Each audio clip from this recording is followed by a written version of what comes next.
I am very happy that some people are getting disturbed in SR. So I have advised my BJP worker to give more and more complaint so that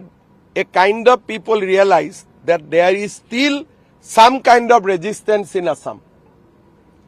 So jiman complaint hoise mure orderot hoise. Moye BJP manu bilakok koisu je olop solop miya bilakor upor complaint di thakok. Etut kono tat lukuabologe eku nai. মই meeting পাতিছো মই video' conference কৰিছো আৰু মই কৈছো সকলোকে যত যিমান পাৰে ফ্ৰম 7 ঢালক যাতে অলপ দৌৰাদৌৰি হৈ থাকে কষ্ট হৈ থাকে বুজি পায় যে অসমীয়া জাতি এতিয়াও জীয়াই আছে ইয়াত এটা কংগ্ৰেছৰ আপত্তি থাকিলেও থাকিব আৰু মই কি কৰিব পাৰো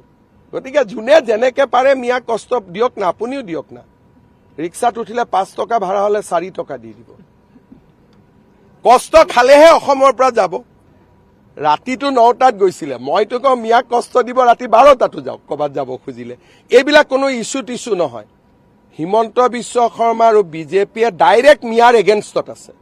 আৰু এইবিলাক আমাক ইস্যু বুলি কৈ কি লাভ হ'ব আমিতো কৈয়ে আছো আমিতো লুকুৱা নাই লুকাইছো নেকি